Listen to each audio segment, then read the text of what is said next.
통장에 찍힌 50억이라는 숫자는 제 평생의 훈장이자 멍해였습니다. 제가 피땀으로 쌓아 올린 이 성이 자식들에게는 그저 손쉽게 차지할 수 있는 전리품 정도로 보인다는 것을 깨닫는 데는 오랜 시간이 걸리지 않았습니다. 70평생을 시장 바닥에서 억척스럽게 장사하며 돈을 모았습니다. 남편 없이 홀로 세 자식을 키워냈습니다. 제겐 돈이 곧 생존이었고 자식들이 이 험한 세상에서 돈 때문에 서러움을 겪지 않기를 바라는 절박한 마음이었습니다. 제가 돈에 집착했던 것은 결국 그들의 안정된 삶을 위한 밑거름이 되고 싶었기 때문입니다. 하지만 그들은 제 희생을 당연하게 여겼고 제가 일군 모든 것을 그들의 당연한 권리로만 인식하고 있었습니다. 어느 날이었습니다. 큰아들 진수는 오랜만에 제 집을 찾아와 여느 때처럼 환한 웃음을 보였습니다. 그는 겉으로는 번듯한 사업가 행세를 하며 저를 위하는 척했습니다. 그러나 그 웃음 뒤에는 늘 날카로운 발톱이 숨어 있었습니다. 그는 사업 자금 명목으로 집 담보대출 서류에 도장을 찍어달라고 조르기 시작했습니다. 처음에는 그저 사업이 어렵다는 푸념이겠거니 생각했습니다. 그러나 그의 재촉은 날이 갈수록 집요해졌고 그의 눈동자에는 오직 돈에 대한 탐욕만이 번뜩였습니다. 어머니, 이번 한 번만 도와주시면 됩니다. 제가 사업만 잘 되면 이자까지 다 제가 갚을 겁니다. 어머니 편하시라고 제가 알아서 다 처리할게요. 그는 그렇게 말하며 저를 안심시키려 했지만 그의 목소리에는 이미 거짓이 가득했습니다. 지난 수십 년간 수많은 사람들을 만나고 헤어지며 길러진 제 직감은 그의 말이 빈 껍데기라는 것을 명확히 알려주었습니다. 그의 사업은 이미 수렁에 빠져 있었고 그는 제 재산으로 그 수렁을 메우려 하고 있었습니다. 그때 저는 문득 하나의 생각이 스쳤습니다. 그 생각은 제 오랜 삶의 경험과 통찰력을 바탕으로 한 것이었습니다. 제가 평생 감정에 휘둘리지 않고 사람들을 관찰하며 살아왔던 것이 바로 이때를 위함이었을지도 모른다는 직감이 들었습니다. 아, 진수야. 이게 뭐니? 서류가 왜 이렇게 많니? 엄마는 눈이 침침해서 글씨가 잘 안 보이네. 아유, 내 머리도 예전 같지 않구나. 저는 순간적으로 치매 초기 증상을 연기했습니다. 손으로 서류를 더듬으며 눈을 가늘게 뜨는 신용을 했습니다. 목소리는 떨리고 어조는 흐릿하게 만들었습니다. 아들의 얼굴에는 당황하는 기색이 역력했습니다. 그는 잠시 얼어붙은 듯 저를 바라보더니 이내 한숨을 쉬며 서류를 거두었습니다. 그제야 저는 위기를 모면했습니다. 그러나 그 순간 제 마음속에는 단순한 안도감 이상의 거대한 그림이 그려지기 시작했습니다. 그날 밤 저는 잠 못 이루고 지난 세월을 되짚었습니다. 자식들에게 모든 것을 바쳐왔지만 돌아온 것은 결국 재산을 향한 맹목적인 탐욕뿐이었습니다. 그들은 제가 병들고 약해지는 순간을 오직 자신들의 이익을 위한 기회로만 여기고 있었습니다. 저는 분노하기보다 오히려 냉철하게 그들의 본성을 분석했습니다. 그리고 저는 결심했습니다. 이대로 당하고만 있을 수는 없었습니다. 제가 평생 쌓아 올린 것을 허무하게 빼앗길 수는 없었습니다. 그날 이후 저는 치밀한 계획을 세우기 시작했습니다. 마치 한 편의 거대한 연극을 설계하는 지적인 설계자처럼 말입니다. 저의 연기는 단순한 기만이 아니었습니다. 그것은 제 삶의 마지막 존엄을 지키기 위한 처절한 몸부림이자 자식들의 추악한 본성을 만천하에 드러내기 위한 정교한 전략이었습니다. 제가 설계할 연극의 제목은 치매 연기의 달인이 될 것이었습니다. 그리고 그 연극의 최종 막은 저의 의지대로 막을 내릴 것입니다. 저의 남은 삶은 이 연극의 완성을 위해 존재할 것이라고 굳게 다짐했습니다. 이 모든 시작은 저의 마지막 가르침이 될 것이었습니다. 자식들에게 진정으로 중요한 것이 무엇인지를 깨닫게 해줄 아주 값비싼 가르침 말입니다. 그날부터 저는 노인의학 서적을 탐독하고 치매 환자들의 행동 양상을 면밀히 관찰했습니다. 초기, 중기, 말기에 이르는 증상들을 숙지하며 어떻게 하면 가장 자연스럽고도 법적으로 의사무능력자 판정을 받을 수 있을 만한 치밀한 연기를 펼칠 수 있을지 연구했습니다. 단순히 변을 묻히는 것을 넘어 은행에 찾아가 거래 내용을 전혀 기억 못하는 연기를 하고 주민센터에서 난동을 부려 기록을 남기는 등 모든 행동이 자식들의 재산 상속 시도를 막고 저의 계획을 성공시키기 위한 장치로 활용될 것이었습니다. 저는 이미 저의 다음 단계를 명확하게 그리고 있었습니다. 아들의 탐욕이 어떤 다음 수를 두게 될 것인지도 예상하고 있었습니다. 저의 연극은 이제 막 서막을 올렸을 뿐이었습니다. 짐승은 배가 고플 때 본색을 드러낸다고 하지만 제 아들은 배가 부를수록 탐욕의 발톱을 날카롭게 세웠습니다. 그 발톱이 향하는 곳은 저를 먹여 살린 어미의 목이었습니다. 제가 치매 연기로 큰아들의 담보대출 시도를 한 차례 막아낸 이후 아들 진수의 태도는 급격하게 변하기 시작했습니다. 처음에는 저의 건강을 걱정하는 척하더니 이내 그 걱정은 제가 가진 재산에 대한 집착으로 변질되었습니다. 그의 눈동자는 더 이상 저를 따뜻한 시선으로 바라보지 않았습니다. 오직 제가 언제쯤 쓸모없는 존재가 되어 그의 재산 목록에 추가될 것인지 재고 있는 듯한 차가운 계산만이 담겨 있었습니다. 그는 저의 치매 연기 영상을 몰래 찍기 시작했습니다. 제가 밥을 먹다 흘리거나 엉뚱한 말을 하는 모습, 혹은 길을 헤매는 척하는 저의 모습을 꼼꼼하게 녹화했습니다. 마치 증거 수집이라도 하듯이 말입니다. 제 앞에서 걱정하는 척하며 어머니, 괜찮으세요? 어디 불편하세요? 라고 묻는 목소리에는 애정보다는 확인과 기록의 의무감만이 느껴졌습니다. 저는 그 모든 상황을 인지하고 있었지만 제 역할에 충실했습니다. 때로는 바지에 일부러 변을 묻히거나 집안을 어지럽히는 과감한 연기를 펼치기도 했습니다. 아들의 카메라가 저를 향할 때마다 저는 더욱 완벽한 치매 환자가 되기 위해 노력했습니다. 어느 날 저녁이었습니다. 진수는 저의 상태가 심각하다며 성년후견인 지정을 신청해야 한다고 운을 띄웠습니다. 성년후견인 제도란 치매 등으로 정신적인 제약이 있는 사람을 보호하기 위해 법원이 후견인을 지정하는 제도입니다. 후견인으로 지정되면 피후견인의 재산 관리 및 중요한 법률 행위를 대신할 수 있게 됩니다. 그는 이 제도를 이용해 저의 재산권을 빼앗으려 하고 있었습니다. 그의 계획은 명확했습니다.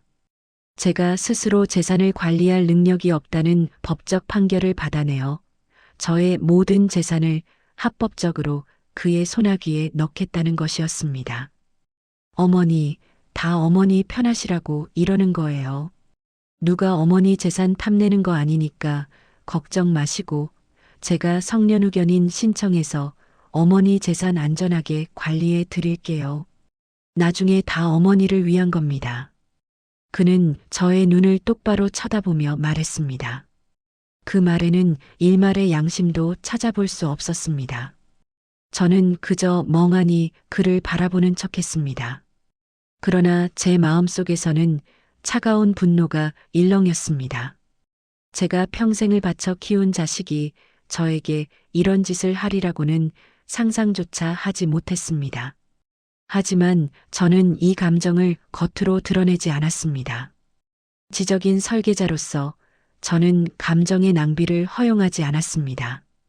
그의 모든 행동은 저의 큰 그림을 위한 중요한 퍼즐 조각이 될 뿐이었습니다. 며칠 뒤 그는 변호사와 상담하며 성년후견인 신청 절차와 재산 상속 문제에 대해 논의하는 것을 며느리에게 들키고 말았습니다. 며느리 민지는 부엌에서 저녁 식사를 준비하다가 거실에서 들려오는 남편의 목소리에 귀를 기울였습니다. 네, 변호사님. 어머니가 요즘 증상이 너무 심하셔서요. 성년후견인 신청하면 재산 처분 같은 건 어떻게 되는지 궁금합니다. 네, 노인 명의의 재산 처분 시 유의할 점 같은 것도요.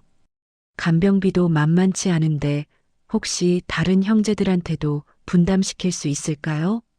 민지는 남편의 통화 내용을 듣고 충격에 빠졌습니다. 그녀는 저의 짠순이 성격과 무뚝뚝함에 상처받고 구박받는다고 생각해왔지만 남편이 이렇게까지 저의 재산만 노릴 줄은 몰랐습니다. 남편의 입에서 나오는 이야기는 오직 돈뿐이었습니다. 저의 안위나 건강에 대한 진심 어린 걱정은 한 조각도 찾아볼 수 없었습니다. 민지는 자식 때문에 참고 살았지만 이번만큼은 깊은 회의감에 휩싸였습니다. 그녀의 얼굴에는 실망과 분노, 그리고 저에 대한 연민이 교차했습니다. 이러한 상황은 저의 계획에 더욱 힘을 실어주었습니다. 저는 며느리의 변화를 미세하게 감지하고 있었습니다. 그녀의 눈빛에서 제가 과거에 보지 못했던 따뜻한 감정을 읽을 수 있었습니다. 그녀는 이제 더 이상 남편에게 휘둘리는 수동적인 인물이 아니었습니다. 그녀는 비록 직접적으로 제 편을 들어주지는 못했지만 저의 치매 연기가 단순한 연기가 아닐지도 모른다는 미묘한 의심과 함께 저를 향한 인간적인 연민을 키워가고 있었습니다. 저의 연극은 이제 관객 한 명을 확보한 셈이었습니다. 그녀는 제가 예상치 못했던 그러나 매우 중요한 조력자가 될 가능성을 보여주기 시작했습니다. 진수가 저를 요양원으로 보내려 요양원 브로셔를 수시로 가져올 때마다 그의 탐욕은 더욱 명확해졌습니다.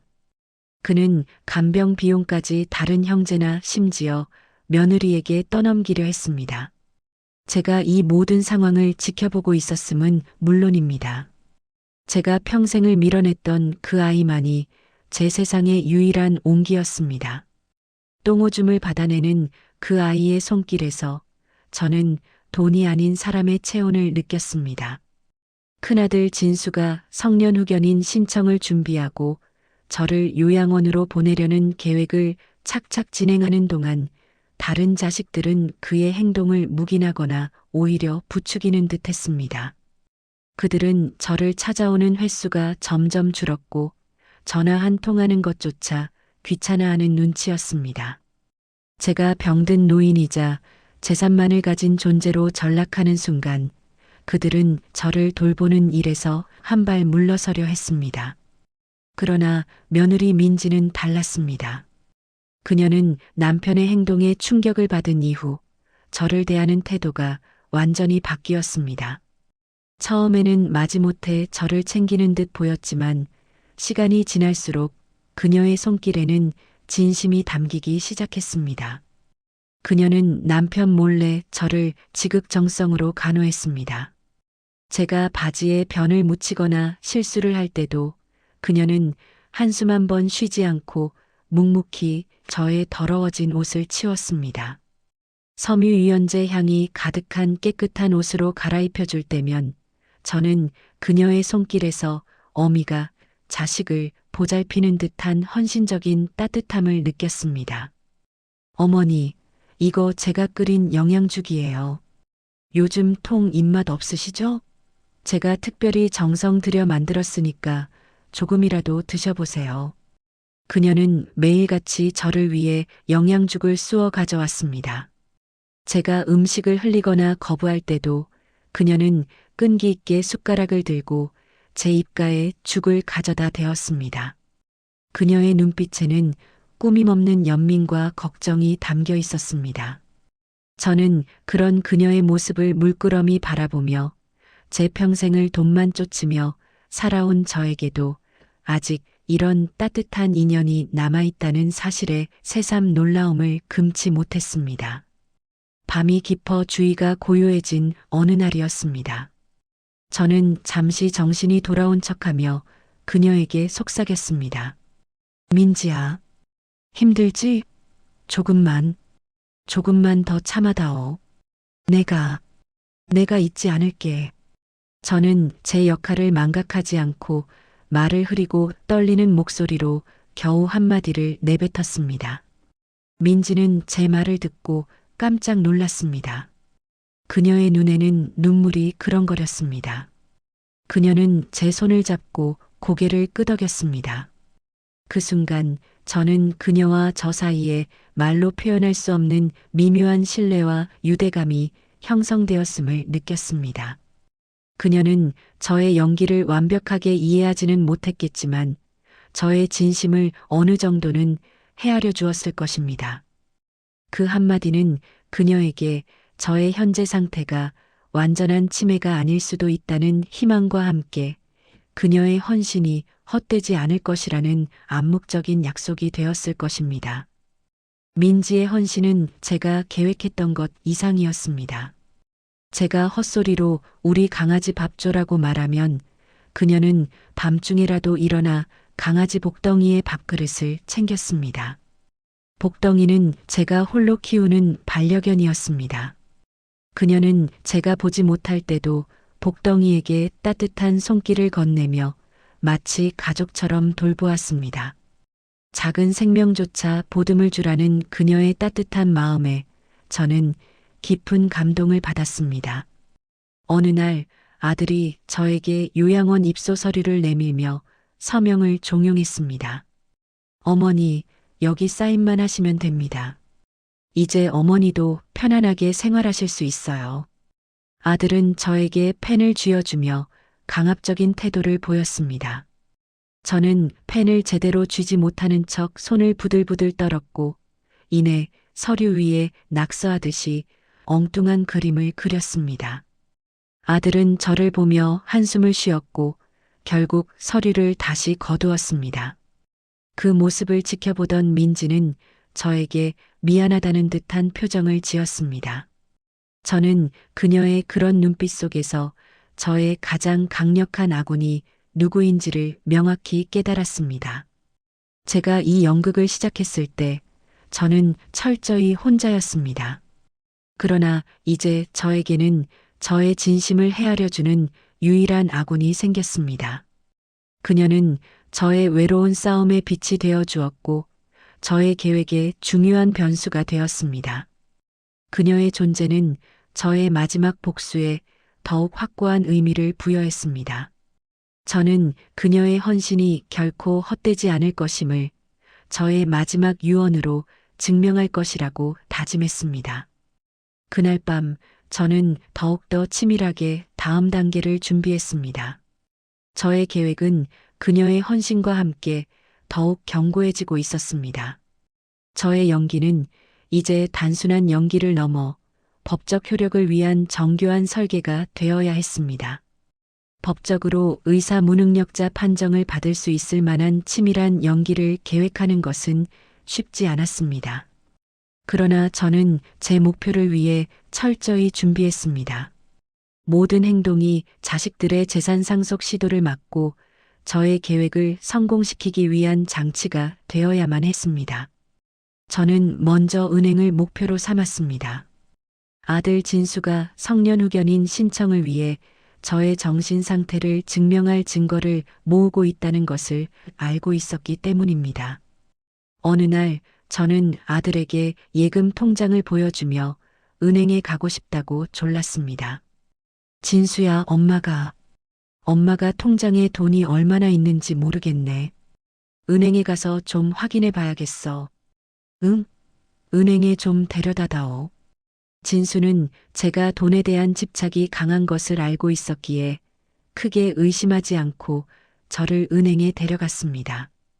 은행에 도착하자 저는 창구 직원 앞에서 완벽하게 치매 연기를 펼쳤습니다. 통장을 내밀며 이 통장이 누구 통장인지 모르겠다는 엉뚱한 말을 하고 비밀번호를 여러 번 틀려 전산 기록을 남겼습니다. 제가 수십 년간 거래했던 은행이었지만 저는 마치 처음 온 사람처럼 모든 것을 낯설어 했습니다. 아가씨, 이 돈, 내 돈이 맞아요? 왜 이렇게 숫자가 많지?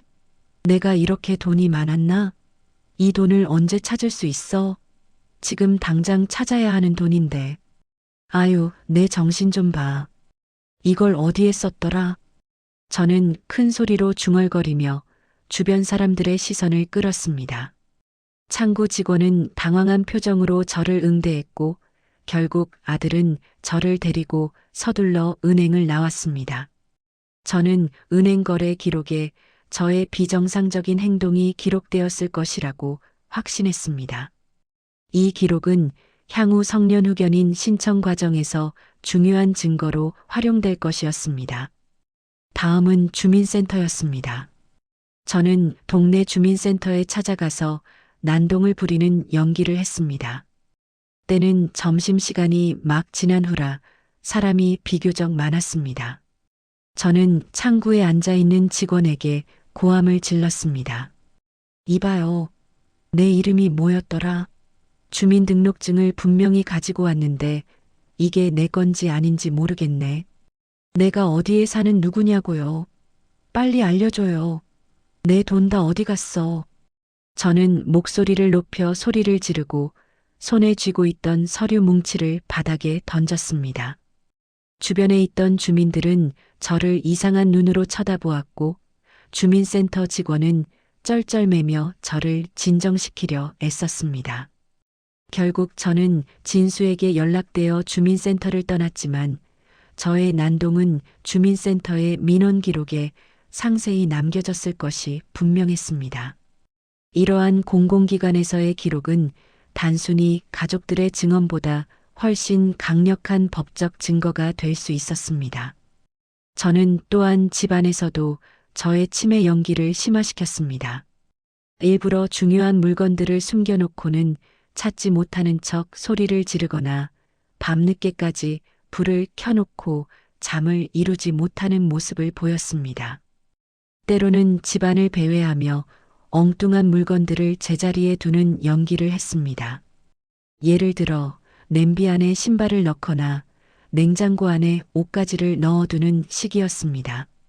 이런 행동들은 가족들에게 제가 정말로 판단 능력을 상실했다는 확신을 주기에 충분했습니다.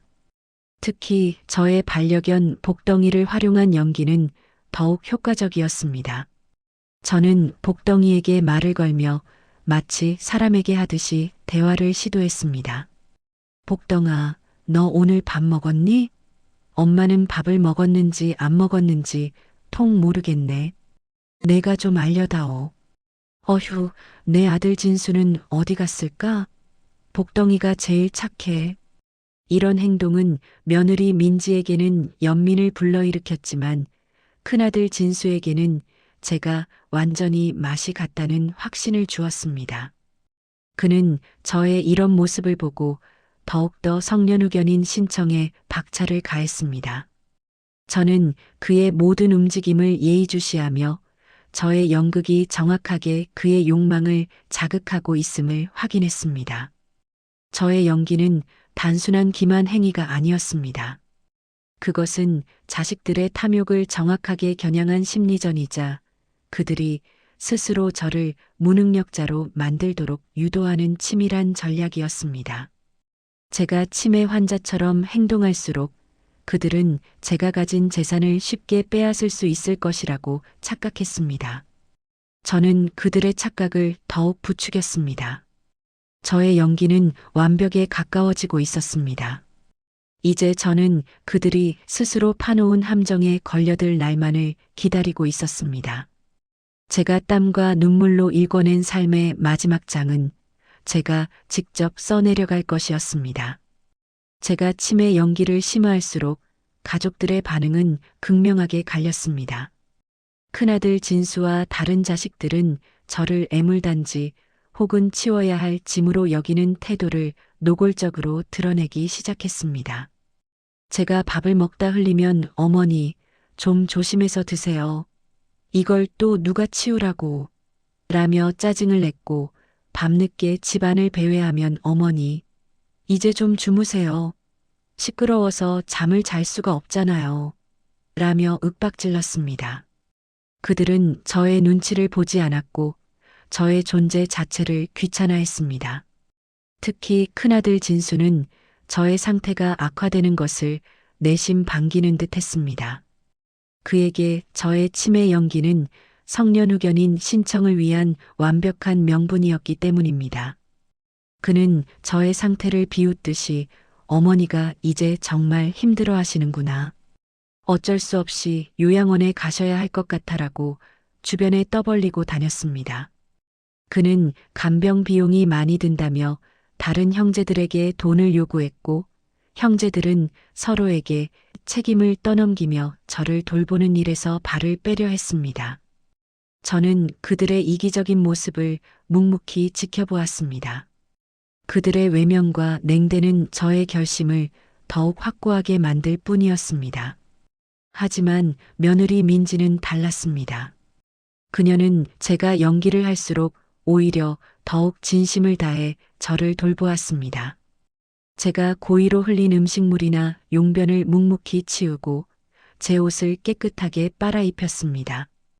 그녀는 제가 불안해할 때마다 제 손을 잡고 어머니, 제가 여기 있어요. 걱정하지 마세요라고 나직이 말해주었습니다. 그 한마디는 비록 제가 치매 연기 중이었음에도 불구하고 저의 마음에 잔잔한 위로를 전해주었습니다. 어느 날 저녁 제가 밤중에 침대에서 떨어지는 척하는 연기를 했을 때였습니다. 진수는 코를 골며 잠들어 있었고 다른 자식들은 연락조차 닿지 않았습니다. 민지는 제 소리를 듣고 한 걸음에 달려와 저를 부축해 일으켰습니다. 어머니, 괜찮으세요? 어디 다치신 데는 없으세요? 그녀의 목소리에는 진심 어린 걱정이 가득했습니다. 그녀는 제 몸 구석구석을 살피며 혹시 다친 곳은 없는지 확인했습니다. 그리고 저를 다시 침대에 눕힌 후 밤새도록 제 옆을 지켰습니다. 그녀는 차가운 방바닥에 앉아 얇은 이불을 덮고 졸고 있었습니다. 저는 그런 그녀의 모습을 물끄러미 바라보며 제 평생을 돈만 쫓아왔던 제가 가장 소중한 것을 놓치고 살았음을 깨달았습니다. 인간적인 따뜻함과 진실된 마음이 어떤 물질적인 가치보다도 귀하다는 것을 그녀를 통해 다시금 깨닫게 되었습니다. 제가 일부러 음식을 거부하거나 엉뚱한 것을 먹으려 할 때도 민지는 인내심을 가지고 제가 좋아하는 반찬을 다시 만들거나 부드러운 영양식을 준비해 주었습니다. 어머니, 이거 드시고 기운 차리셔야죠. 제가 어머니 좋아하시는 나물 무쳐왔어요. 입맛 없으시더라도 조금만 드셔보세요. 그녀의 손끝에서 느껴지는 정성과 따뜻한 말 한마디는 저의 연극을 더욱 견고하게 만들어 주었습니다.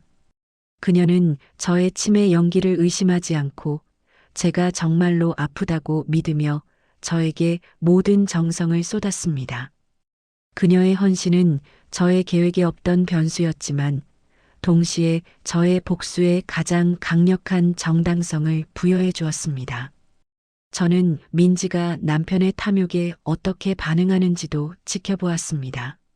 진수는 민지에게 저의 간병을 거의 전적으로 맡겼고 간병 비용 문제로도 수시로 그녀를 압박했습니다. 그러나 민지는 남편의 강요에도 불구하고 저를 돌보는 일을 소홀히 하지 않았습니다. 오히려 그녀는 남편의 이기심에 분노하며 저를 더욱 극진히 대했습니다. 그녀는 저의 유일한 아군이자 저의 마지막 희망이었습니다. 제가 평생을 살아오며 사람들의 속물근성을 너무나도 많이 보아왔기에 민지의 진심은 제게 더 큰 울림으로 다가왔습니다. 저는 그녀의 순수한 마음과 헌신적인 태도에 보답해야겠다고 생각했습니다. 저의 복수는 단순히 자식들에게 재산을 물려주지 않는 것에서 끝나는 것이 아니었습니다. 그것은 민지에게도 새로운 삶의 기회를 제공하는 것이 되어야 했습니다. 저의 계획은 그녀의 헌신을 통해 더욱 완벽한 형태로 진화하고 있었습니다. 이제 저는 마지막 막을 준비하며 숨을 고르고 있었습니다. 가장 완벽한 복수는 상대가 가장 달콤한 꿈을 꿀 때 그를 나락으로 떨어뜨리는 것입니다. 이제 그들이 꿈꾸는 그 달콤한 순간을 현실로 만들어줄 시간이 다가왔습니다.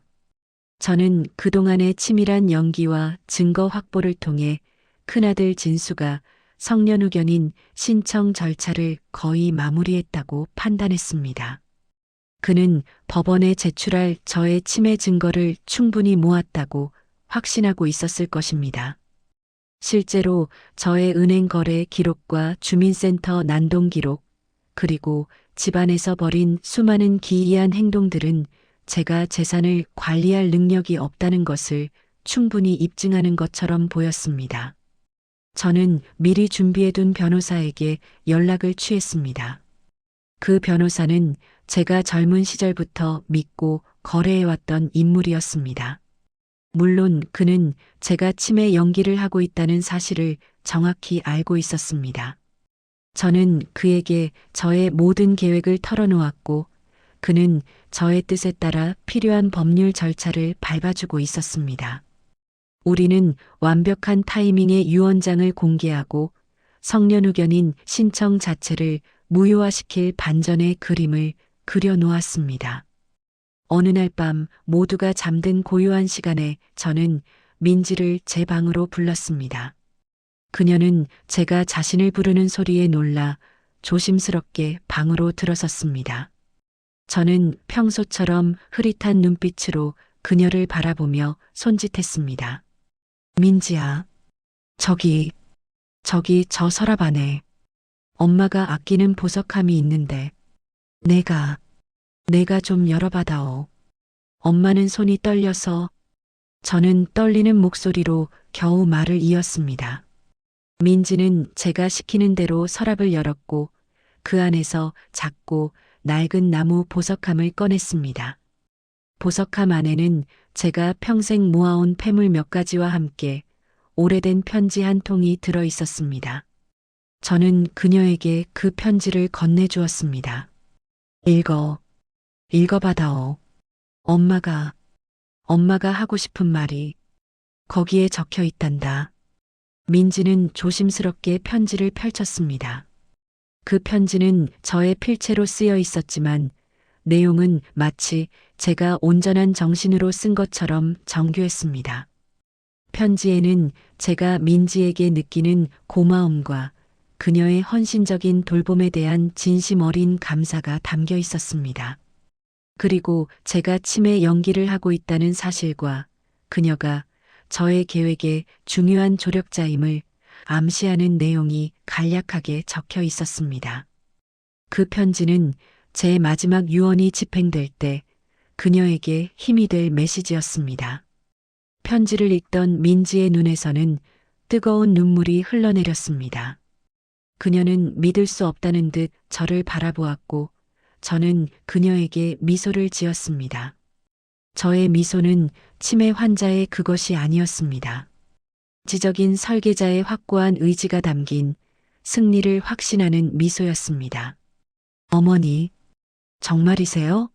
정말 다 연기였어요? 민지는 떨리는 목소리로 물었습니다. 저는 그녀의 손을 잡고 고개를 끄덕였습니다.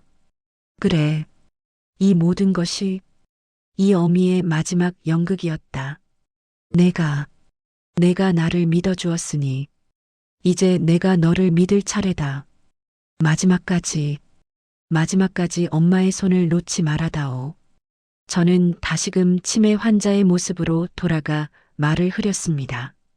민지는 제가 시키는 대로 편지를 다시 보석함에 넣고는 보석함을 제게 돌려주었습니다. 그녀의 얼굴에는 충격과 함께 새로운 결의가 피어나는 것을 느낄 수 있었습니다.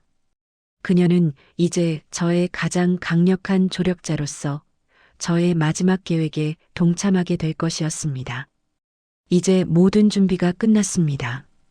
변호사는 제가 지시한 대로 새로운 유언장을 작성했고 유언 집행을 위한 모든 절차를 마쳤습니다. 유언장에는 저의 전 재산과 부동산 일체를 민지와 저의 반려견 복덩이에게 상속한다는 내용이 명확하게 명시되어 있었습니다. 그리고 그 유언장이 효력을 발휘할 날 저의 자식들은 그들이 꿈꾸던 달콤한 상속의 꿈에서 깨어나 잔인한 현실과 마주하게 될 것입니다. 저는 그들의 얼굴에 떠오를 경악과 절망을 상상하며 차분하게 마지막 막을 기다렸습니다. 저의 연극은 이제 클라이맥스로 향하고 있었습니다. 가장 완벽한 복수는 상대가 가장 달콤한 꿈을 꿀 때 그를 나락으로 떨어뜨리는 것입니다. 오늘이 바로 그날이었습니다. 내 자식들이 50억이라는 꿀단지를 품에 안았다고 확신하는 바로 그 순간 말입니다. 유산 상속을 위해 변호사가 집으로 방문한 날이 밝았습니다. 이른 아침부터 큰아들 진수를 비롯한 모든 자식들이 삼삼오오 모여들었습니다. 그들의 얼굴에는 설렘과 기대감이 역력했습니다. 저는 그들의 표정을 읽으며 그들이 얼마나 이 순간을 기다려왔는지, 그리고 그들의 탐욕이 얼마나 깊은지 다시금 확인했습니다. 저는 휠체어에 앉아 침을 흘리며 여전히 중증 치매 환자 연기를 했습니다. 멍하니 천장을 바라보거나 엉뚱한 소리를 중얼거리는 등 저의 연기는 완벽했습니다. 그들은 저의 모습을 보며 측은한 표정을 짓는 척했지만 그들의 속마음은 이미 저의 재산을 계산하고 있었습니다. 며느리 민지는 제 옆에 앉아 저를 살뜰히 보살피는 척했습니다. 그녀는 제게 따뜻한 차를 건네고 헝클어진 머리를 정돈해 주었습니다. 저는 그녀의 손길에서 긴장감과 함께 미묘한 연대감을 느꼈습니다. 그녀의 눈빛은 복수극의 시작을 앞둔 공범의 눈빛과도 같았습니다. 시간이 흘러 약속된 시각이 되자 변호사가 집으로 찾아왔습니다. 그는 딱딱한 서류 가방을 들고 들어섰고 모두의 시선은 그에게 집중되었습니다. 변호사는 거실 중앙에 놓인 탁자 앞에 앉았고 자식들은 그 주위를 에워싸듯이 앉았습니다. 진수는 가장 가까운 자리에 앉아 변호사를 노려보듯 바라보았습니다. 그의 눈에는 이미 50억이라는 숫자가 선명하게 그려져 있는 듯 했습니다. 안녕하십니까? 고 김영애 여사님의 유언장 집행을 맡은 변호사입니다. 고인께서는 평소 모든 재산을 자식들에게 공평하게 나누어 주라는 뜻을 밝히셨고 그 뜻에 따라 유언장을 작성하셨습니다. 이제부터 유언장의 내용을 읽어드리겠습니다. 변호사의 말에 자식들의 얼굴에는 환한 미소가 번졌습니다. 그들은 자신들이 예상했던 대로 유산이 분배될 것이라고 확신하는 듯 했습니다. 진수는 특히 더 상기된 표정으로 변호사를 재촉하는 듯한 눈빛을 보냈습니다. 그는 자신이 성년 후견인이 되면 재산의 대부분을 차지할 수 있을 것이라고 생각하고 있었기에 이 유언장이 그에게 유리하게 작용할 것이라고 믿었을 것입니다. 저는 휠체어에 앉아 그 모든 상황을 관조하듯 지켜보고 있었습니다. 제 감정은 절제되어 있었지만 제 심장은 복수극의 클라이맥스를 앞두고 조용히 고동치고 있었습니다. 저는 그들의 희망이 절정으로 치닫는 순간을 기다렸습니다. 그들의 환한 미소가 절망으로 바뀌는 순간, 그것이 제가 진정으로 원하는 복수였습니다. 변호사는 미리 준비된 유언장을 꺼내들고 천천히 읽기 시작했습니다. 유언의 내용은 다음과 같습니다. 본인 김영희는 생전의 뜻에 따라 보유하고 있던 모든 재산인 현금 50억 원과 변호사가 유언장의 첫 문장을 읽어내려가자 자식들의 얼굴에는 만족스러운 미소가 가득했습니다. 그들은 서로 눈짓을 주고받으며 이제 자신들에게 막대한 유산이 굴러들어올 것이라는 확신에 차 있었습니다. 큰아들 진수는 이미 마음속으로 50억 원을 자신의 사업 자금과 개인적인 용도로 배분하고 있었을 것입니다. 그는 자신만만하게 팔짱을 끼고 고개를 끄덕였습니다. 그러나 그 순간 변호사는 잠시 말을 멈추었습니다.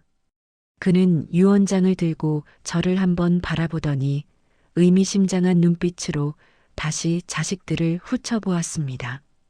자식들은 변호사의 갑작스러운 침묵에 의아해했지만 곧이어 이어질 재산 분배 내용에 대한 기대로 가득 차 있었습니다. 저의 연극은 이제 막 전환점을 맞이하려 하고 있었습니다. 그들의 달콤한 꿈은 이제 산산조각 날 준비가 되어 있었습니다. 저는 차분하게 다음 대사를 기다렸습니다. 변호사가 유언장을 읽으려던 찰나 제가 앉아있던 휠체어에서 갑자기 벌떡 일어났습니다. 모두의 시선이 저에게로 향했습니다.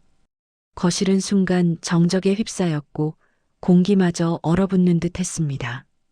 자식들은 경악한 표정으로 저를 바라보았습니다.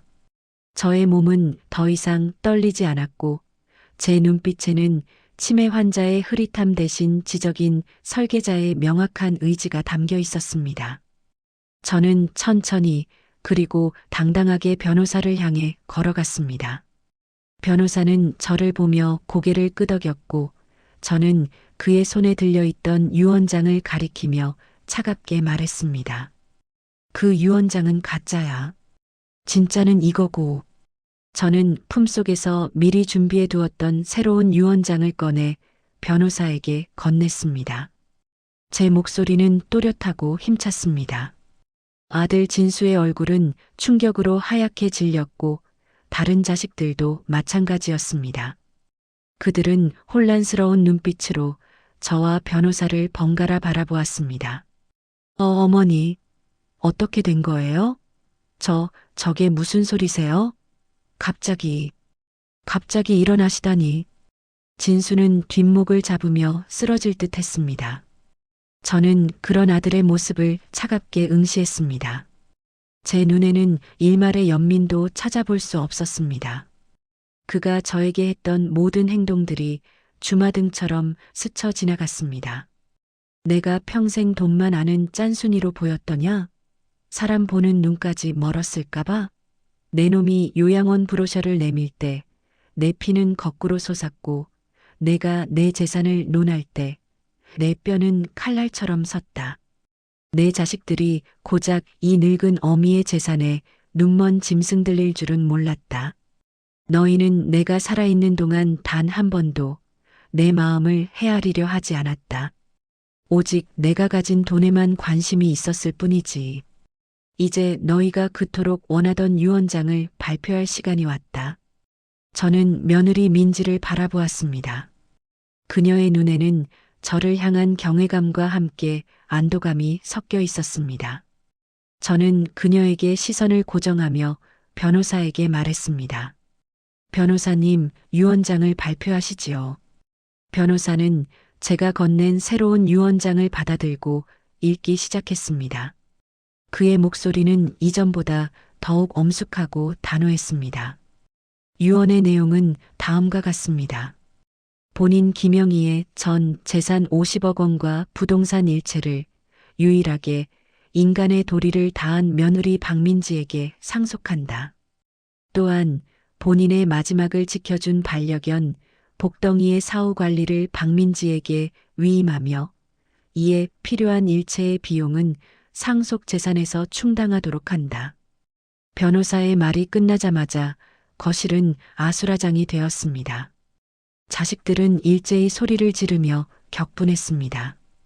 말도 안 돼. 저 강아지한테 재산을 물려준다고요? 어머니, 이게 무슨 짓입니까?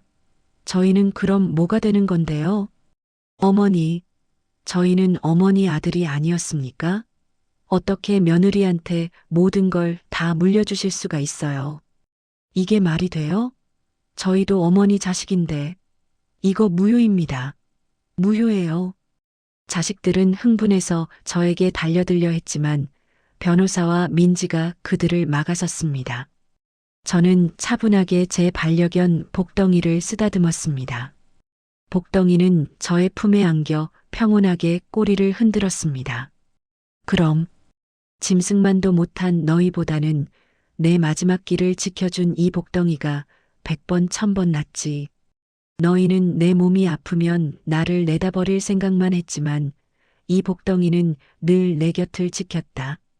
그리고 민지, 너희는 그녀의 헌신을 보고도 외면했지만 민지는 끝까지 나를 돌보았다. 그녀의 정성과 사랑은 돈으로 환산할 수 없는 가치였다. 이 유산은 그녀의 진심에 대한 나의 작은 보답이자 너희에게 주는 마지막 가르침이다. 저의 말에 자식들은 말을 잇지 못하고 분통을 터뜨렸습니다. 그들의 탐욕은 결국 그들 자신을 파멸로 이끌었습니다. 그들의 얼굴에는 제가 치매 연기를 시작했을 때부터 상상했던 절망과 분노가 고스란히 담겨 있었습니다. 저는 그 모습을 보며 저의 복수가 완벽하게 성공했음을 확신했습니다. 이후 자식들은 유언 무효 소송을 제기했지만 제가 미리 준비해둔 모든 증거와 변호사의 치밀한 법률적 조언 덕분에 그들의 시도는 모두 실패로 돌아갔습니다. 저는 법정에서 당당하게 증언했고 저의 치매 연기가 자식들의 탐욕을 확인하기 위한 고도의 전략이었음을 밝히며 법정 관계자들을 놀라게 했습니다. 결국 박민지는 저의 모든 재산을 상속받게 되었고 저는 남은 여생을 평온하게 보낼 수 있었습니다. 민지는 약속대로 복덩이를 지극정성으로 돌보았으며 저와 함께 새로운 삶을 시작했습니다. 그녀는 저의 재산을 바탕으로 사회에 긍정적인 영향을 미치는 활동을 시작했고 저는 그녀의 성장을 지켜보며 뿌듯함을 느꼈습니다. 제 삶의 마지막 연극은 그렇게 막을 내렸습니다. 돈이 사람의 본성을 어떻게 뒤바꾸는지, 그리고 진정한 사랑과 헌신이 어떤 가치를 가지는지를 보여준 한 편의 드라마였습니다. 저는 이 이야기를 통해 많은 분들이 삶의 진정한 의미와 가족의 소중함을 다시 한번 생각해 보시기를 바랍니다.